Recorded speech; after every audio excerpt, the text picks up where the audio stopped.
In today's episode, we've got workaholic shoemakers, 11th century tourism, and a quick and easy way to feel smart. It's time for your Jewish Week.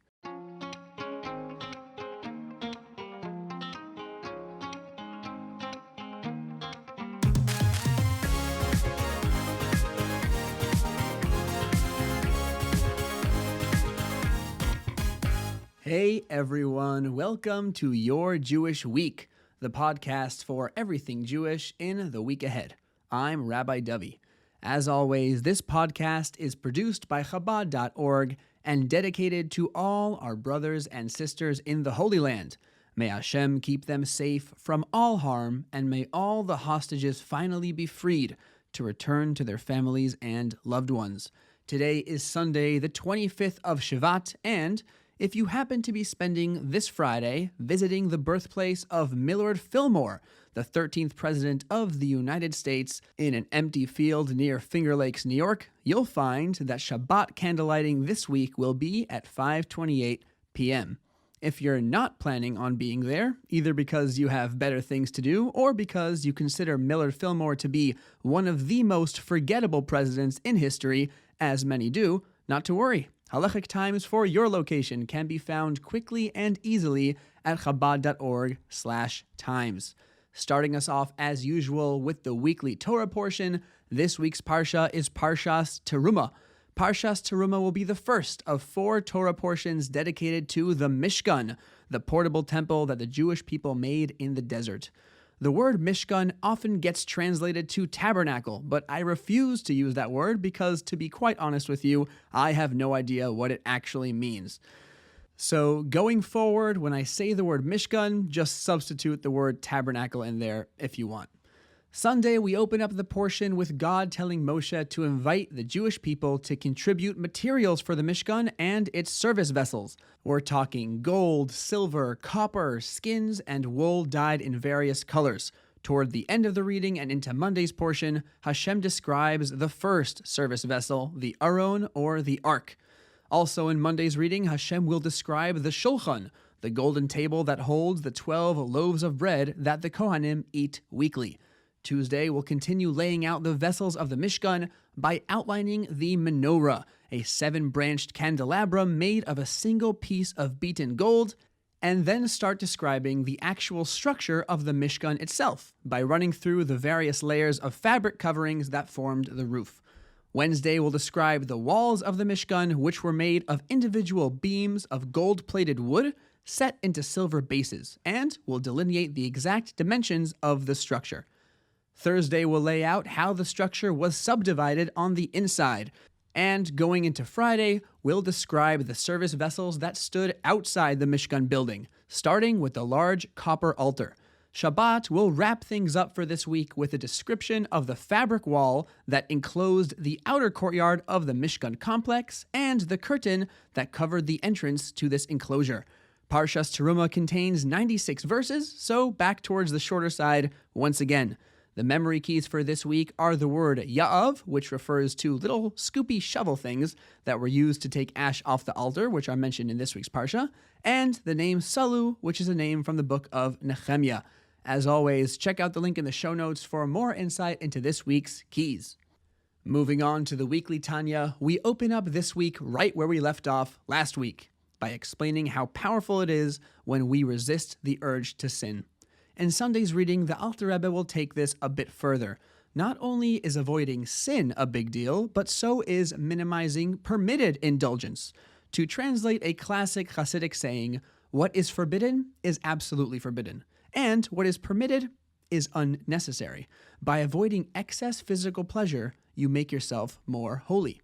Next, the Alter Rebbe addresses someone who was faced by inappropriate thoughts during his prayers. First off, in as many words, the Alter Rebbe tells you not to be an idiot and engage with that inappropriate energy, hoping to elevate it. You can't. You're not a tzaddik.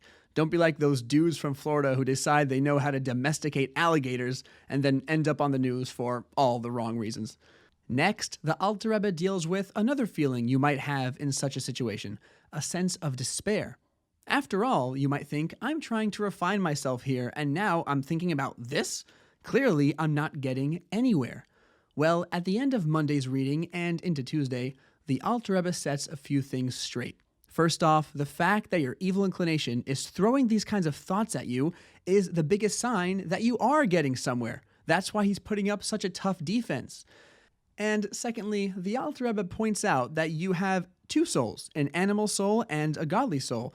So the fact that your animal soul is still animalistic and is thinking these thoughts doesn't discount the legitimate progress you made with your godly soul. Instead of despairing, says the Alter Rebbe, you should treat the evil inclination like any other heckler. Ignore him and ask God to help you overcome him in a more permanent way as you continue your spiritual journey. This kind of wraps up the discussion on sadness that the Alter Rebbe began last week. Wednesday will turn our attention to a different issue, an all-pervasive kind of dullness, a certain detachment that makes it very hard for you to feel any kind of emotion towards Hashem, even when you intellectually understand how great He is. The root cause of that issue is the thickness of the klippa within you. You've gotten so sunken into physicality, you've lost your sensitivity, you've lost your ability to feel. In my mind, I kind of think of it like a heavy-duty soda addict trying to become a wine taster. If your tongue is used to overstimulation and obscene levels of sugar, you're not going to be able to notice the subtle notes of flavor. Not that I'm a soda hater, I like a nice Dr. Pepper as much as anyone, because as we all know, Dr. Pepper is far and away the superior soda, but I digress. So, what's the solution? You've got this thick negative shell, and it's blocking you from feeling godliness. Well, says the Alter Rebbe, the answer is to smash it. Now, if you're a tzaddik, a perfectly righteous person, you are essentially a godly being, and the klippa is something other than you. But for the rest of us, the forces of evil aren't some outside enemy we're grappling against. They're part of us. They're baked into the physicality of our bodies and our impulses. So, for us, breaking the klippa means, to a certain extent, breaking ourselves. What that means is to take a good look at where we're holding and realize how deep of a hold our evil inclination has got on us. In particular, the Alter Rebbe actually points to our dreams as a good indicator of this. If you're seeing foolish, meaningless things in your dreams, it's because the evil inclination has hijacked your soul and invested its energies into meaningless, negative things. On Shabbat, the Alter Rebbe brings it all together, after realizing how low you've become, and getting disturbed and agitated by this fact. You can turn all that energy against the evil inclination. How long will you block me from connecting with Hashem? How long will you stand between me and the source of true life? Moving on to the Rambam for this week, all ye 3-chapter and Sefer HaMitzvos chaps have got a big week up ahead. You'll be finishing a complete study cycle of your respective books and starting all over again from the beginning. On a practical note, you might want to buckle up because several portions at the very start of the cycle can get quite long. Sunday, you'll start the week off still moving through the laws of mourning and burial that we started last week. Going to touch upon the custom of tearing one's clothes, giving a eulogy, and comforting mourners. As we wrap up Monday's portion, we'll talk a bit about acts of kindness more generally, getting into visiting the sick, burying the dead, providing a respectable wedding for a bride and groom, welcoming guests, and other forms of communal kindness. Tuesday, we'll head into the final set of laws, the laws of kings, which covers the guidelines of crowning a king, the criteria of eligibility to become a king, and the power and authority that a king possesses. That includes the right to levy taxes and to wage war. And that'll lead us into the broader subject of waging war more generally, including the commandment to offer peace and the terms under which the Jewish people's enemies should be allowed to surrender. We'll also introduce the Mashuach Milchama, a Kohen who was appointed to rally the Jewish people before battle, and discuss the various categories of people who are exempt from active combat duty. As we approach the conclusion of the 14 books of the Mishnah Torah, we'll spend a few chapters on the 7 Noahide laws before beginning the final topic, the laws of the King Mashiach. We'll describe the qualities of Mashiach and how to identify him when a potential candidate arises. Then the Rambam will describe the utopian era of Mashiach, when we will see Hashem openly and all evil will be eradicated. All mankind will live in peace in an ideal world because, as the Rambam concludes, Umala haaretz dea es Hashem kamayim layam mechasim. The world will be filled with knowledge of Hashem, just as the water covers the seabed. These words are particularly relevant in our times when, as the Rebbe has told us on countless occasions, the King Mashiach is ready and waiting to be given the final signal to reveal himself and take us out of exile. May we finally see it happen now. Shabbat will get a little buzzer beater in right before the end of the week, kicking off the new cycle with the introduction to the Mishnah Torah, explaining the transmission of the written and oral Torah through the ages and the contributions of various rabbis along the way. Over in the one-chapter track, we'll pick up right where we left off with the laws of the impurity of food. Sunday and Monday will qualify the minimum amount of food that must be present in order for impurity to occur, several non-food items like peels and stems that get looped together with food in certain cases. Tuesday, we'll discuss various cases of food mixtures, and on Wednesday, we'll transition over to some laws concerning edible liquids, which we'll pretty much stick with for the rest of the week. As always, if you'd like to learn more about anything you just heard, or if you're interested in joining one of the daily study cycles, check out the show notes for links and resources. All right, with the weekly overview done, it's time to take it day by day. Sunday, the 25th of Shvat, we've got the yahrzeit of Rabbi Yisrael Salanter in 1883. Rabbi Yisrael was a deeply principled rabbi who is credited with founding the Musar movement, which focuses on ethics and rigorous self-examination as a means of refining one's character. There's a classic story of Rabbi Yisrael Salanter that I grew up hearing as a kid. At a certain point, Rabbi Yisrael happened upon a Jewish shoemaker who was working late into the night. Rabbi Yisrael expressed wonder at the fact that he was still working so late and asked him how much longer he'd keep at it before going to bed. The shoemaker gestured to the one candle that was lighting up the little shop and said, "As long as the candle burns, it's still possible to repair." Now, he was probably referring to fixing shoes, but Rabbi Yisrael Salanter saw something deeper in that response, and he would share it with his students. As long as the candle is burning, as long as our souls are still in our bodies, we can always repair our mistakes and polish our behavior. Moving on to Monday, the 26th of Shvat, we've got the yahrzeit of Reb David ben Shmuel Halevi, author of the classic halachic work Turei Zahav. The Turei Zahav, often referred to by the acronym Taz, is a commentary on the Shulchan Aruch, the Code of Jewish Law, and it usually gets printed directly alongside the text of the Shulchan Aruch itself, depending on the volume and the edition. Like so many throughout our nation's history, Reb David Halevi did not have an easy life. Several of his children died in infancy, and 2 of his adult sons were killed in a massacre in 1664. Later in life, he was forced to flee his home to escape the ravaging Cossack hordes of Bogdan Khmelnytsky. For some reason, Khmelnytsky is apparently seen as a hero in Ukraine, despite the fact that he and his mob of warriors massacred several dozen thousand Jews at the low end. Higher estimates range up to 100,000. And this wasn't run-of-the-mill genocide either. Some of the most sadistic, perverse forms of torture ever inflicted on our people came at the hands of Bogdan Khmelnytsky and his hordes. Reb David Halevi was only one of thousands upon thousands of Jews who fled for their lives. His close friend and fellow author Rabbi Shabsi Cohen, whose work The Sifsei Cohen often accompanies the text of the Shulchan Aruch right across from the Taz, was also forced into exile under conditions of unspeakable horror and stress. Stay tuned for more on Reb Shabsi Cohen towards the end of the week. In the end, though, Reb David Halevi's legacy far outlived the Kazakhs. Long after his passing in 1667 at the age of 81, his work continues to be learned by thousands of students across the world. Tuesday, we've got the yahrzeit of another prominent figure in the world of halacha, Rabbi Alexander Sender Shor, in the year 1737. He is most famous for his book Simla Chadasha on the laws of Shechita, the ritual kosher slaughter of animals. Simla Chadasha is the most widely used resource book to learn the laws of Shechita and has been reprinted over 100 times. Thursday, the 29th of Shvat, we remember a tragedy from recent history, the loss of the Space Shuttle Columbia in 2003. It was a tragic accident that hit particularly close to home for Jews around the world because the first ever Israeli Jewish astronaut, Ilan Ramon, was one of the 7 astronauts who lost their lives in the disaster. Ilan Ramon was, by all accounts, an extraordinary human being and a very proud Jew. My father-in-law, Rabbi Chaim Tzvi Kanakov, runs Chabad of the Space and Treasure Coasts, only a short drive away from NASA's Kennedy Space Center.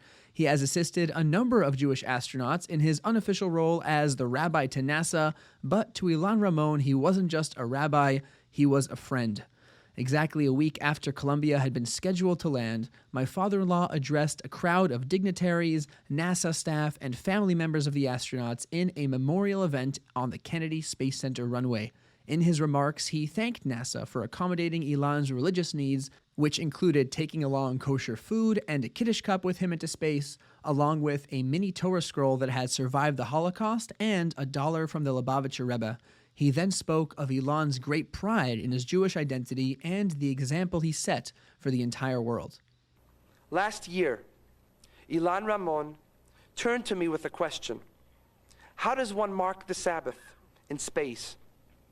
With every 90 minutes, another sunset. Every 10 and a half hours is a Sabbath. Every 20 days, Rosh Hashanah.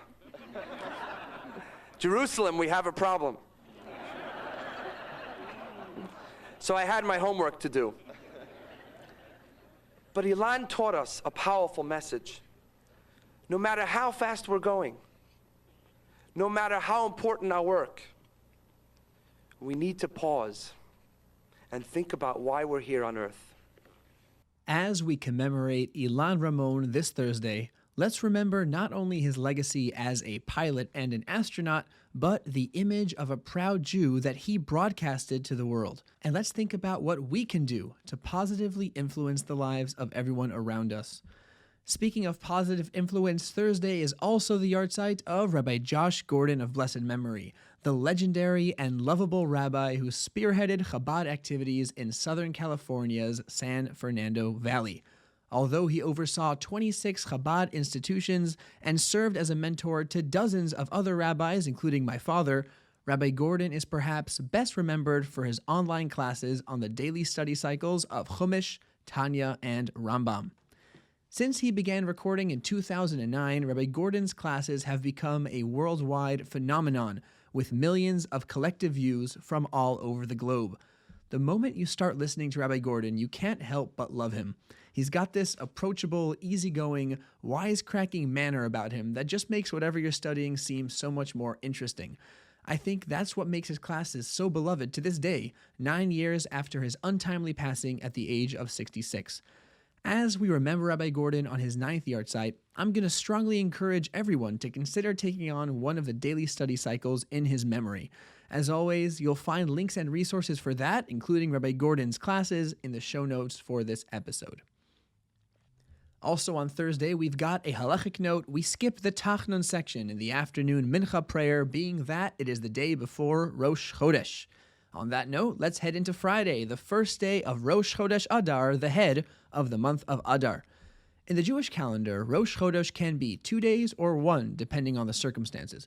If the outgoing month is 30 days long, the 30th day is the first day of Rosh Chodesh, as is the case here, and the following day, the first day of the incoming month, becomes the second day of Rosh Chodesh. If, however, the outgoing month is only 29 days, then we go straight to the first day of the next month and have a single day Rosh Chodesh. Fun fact, for those of you who don't know, there are no 28 or 31 day months in the Jewish calendar. And also, once we're talking fun facts, here's a cool trick. If you're aware of the current Jewish date, you always know the current moon phase. The first 15 dates of the month, the moon is waxing, it's growing. The 15th day, it's full, and from there it wanes until the end of the month. You could figure out if it's crescent or gibbous or half by roughly approximating where we are in the month. Now, this sounds like a useless skill, but just the other day, I was at the grocery store, and my cashier was shaking his head disapprovingly at some other customer who was being rude, and the cashier remarked that the full moon makes people go crazy, and I had the distinct privilege of informing him that the moon was actually waxing gibbous, thank you very much. For some reason that didn't cheer him up, but I felt very smart, and now you can too. You're welcome. Anyway, as with every Rosh Chodesh, we mark the day by adding the half Hallel and the Musaf to our morning prayers, and the Ya'aleh v'Yavo to every prayer throughout the day and in the grace after meals. We also skip Tachnun and generally treat the day as a minor holiday. Some have the custom to eat a more lavish meal and avoid mundane work and chores. This isn't just any Rosh Chodesh. This is Rosh Chodesh Adar, when the Talmud instructs us to increase in joy and happiness. Adar is a very positive month for the Jewish people, a month of miracles and good fortune. Our sages teach that a Jew who has a litigation with a non-Jew should do his best to schedule it in the month of Adar, when the Jewish nation's luck is at its best. So whatever you have going on in your life, take a moment to smile. Adar is a month for good news, answered prayers, and wishes granted. It is, in other words, a very, very good time to be alive. So enjoy it. Shabbat, we've got our second day of Rosh Chodesh with all the same observances as the first day. Of course, being the second day of Rosh Chodesh, it's also the first day of the month of Adar, which is a packed day for Jewish history. As a matter of fact, the whole month of Adar is packed with significant events, yard sites, historical dates, birthdays, anniversaries, the whole deal. Why is that? I'd love to say it's because the month of Adar is somehow just magic, but the answer is a bit more mundane. In the Jewish calendar, we get leap years fairly often, but unlike civil leap years, we add an entire month. To briefly explain why, the Jewish year is defined as 12 moon cycles, which comes out to 354 days. The solar year follows one complete solar cycle, which comes out to 365 days. So if we didn't touch anything, the Jewish year would slip out of sync with the solar year by 11 days every year. That would obviously create some weird situations. Over the course of just a few decades, every Jewish holiday would end up falling out at every season of the year, pretty much. So you'd get Rosh Hashanah in the spring, Pesach in the heart of the winter. You'd even have the fast of Tisha B'Av in the middle of the summer when the days are longest. Oh wait, Tisha B'Av is already in midsummer, darn. Anyways, besides for being very weird and disorienting, this would create a halachic issue, because the Torah specifies that Pesach must be in the spring. So to compensate, every couple years or so, we stick in an extra month, and that month is always Adar. So in a year like this, where there's only one Adar, we've got 2 entire months worth of historical events packed into one. When I'm saying the date of a particular event, I'll give the marker Adar 1 or Adar 2 if there was a leap year that year and it fell out in one of the 2 Adars. If there's no marker, you can assume it happened on a regular year. With that noted, let's get started. First off, Rosh Chodesh Adar marked the beginning of the plague of darkness in Egypt. During the first stage of the plague, the Egyptians were unable to see. In the second phase, the darkness became so intense that it was actually physically tangible, to the point that the Egyptians were cemented in place, unable to move. I can't even imagine how it would feel to be riveted in one spot by actual darkness, but I imagine it wasn't comfy. Meanwhile, the Jews were able to see perfectly and took the opportunity to comb through the Egyptians' homes and find their valuables. Later, before the Exodus, they would ask for these valuables as per Moshe's instruction, fulfilling God's promise that the Jews would leave their exile in Egypt with great wealth. Also on the first of Adar, we've got the passing of Reb Avraham ibn Ezra in the year 1164. The Ibn Ezra, as he's often called, was a true Renaissance man, a brilliant scholar, a poet in several languages, a philosopher, an astronomer, a mathematician, and whatever it is you call people who do grammar. Grammaticizers, I believe, is the correct term. It might be grammatarians. Whatever the word is, Reb Avraham ibn Ezra was that too. The only thing he never seemed to be able to nail down was making a living. He once summed up his rotten luck like this: if I would sell candles, the sun would never set. If I sold shrouds, nobody would ever die. Later on in life, he got by a bit better, supported by wealthy admirers. The Ibn Ezra traveled an extraordinary amount, particularly for someone in his time in history. He visited Africa, Egypt, and the Holy Land, including the city of Tzfat, where he learned Kabbalah, Babylon, Persia, France, and all over Italy and Spain. He even went to London, where he did not take a picture with Big Ben because neither pictures nor Big Ben existed yet. Kind of makes you wonder why he went to London at all. Moving ahead about 500 years, the first of Adar also marks the yahrzeit of Reb Shabsi Cohen, better known as the Shach, an acronym for his most famous halachic work, Sifsei Kohen. As we mentioned earlier, the Shach was a contemporary and friend of the Taz, Reb David Halevi, and they both suffered the same displacement and tragedy at the hands of the rampaging mobs of Khmelnytsky's Cossacks. Once again, the Shach and Taz are two of the most foundational commentaries on the Code of Jewish Law, and in many editions and volumes, they flank the text on either side, allowing students to refer easily back and forth. And finally, the first of Adar 1 marks a day of thanksgiving for the descendants of Rabbi Yom Tov Lipman Heller, better known as the Tosfos Yom Tov after his foremost work, a commentary on the Mishnah. The story goes that Rabbi Yom Tov Lipman Heller, who had held many prestigious rabbinic positions since the age of 18, was the victim of a libel that nearly cost him his life. It took the combined efforts of the entire Jewish population of Bohemia to have the sentence commuted to a heavy fine. Unfortunately, the fine came along with a ban on Rabbi Yom Tov ever holding a rabbinic position again until the full sum was paid. Left with no source of income, it took nearly 15 grueling years of crushing poverty before the fine was finally paid. But at last, on Rosh Chodesh of the first Adar in the year 1644, Rabbi Yom Tov Lipman Heller was restored to his position as the Rav of Krakow. Out of gratitude to Hashem, he declared that day to be a day of thanksgiving for himself and all his offspring, and indeed, it is still commemorated by his descendants to this day.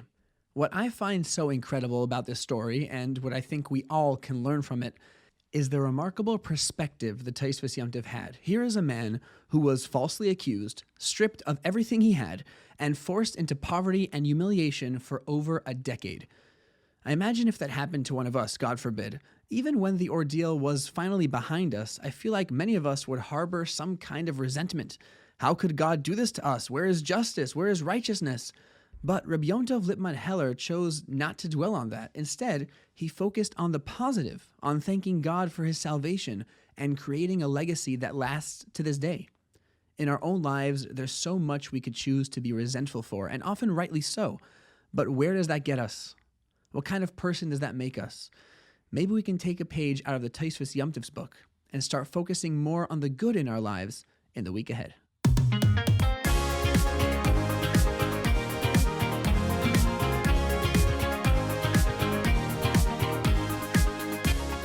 Jewish Week was produced by Chabad.org, written and recorded by me, Rabbi W. Paltiel. Theme music by Levi Goshak.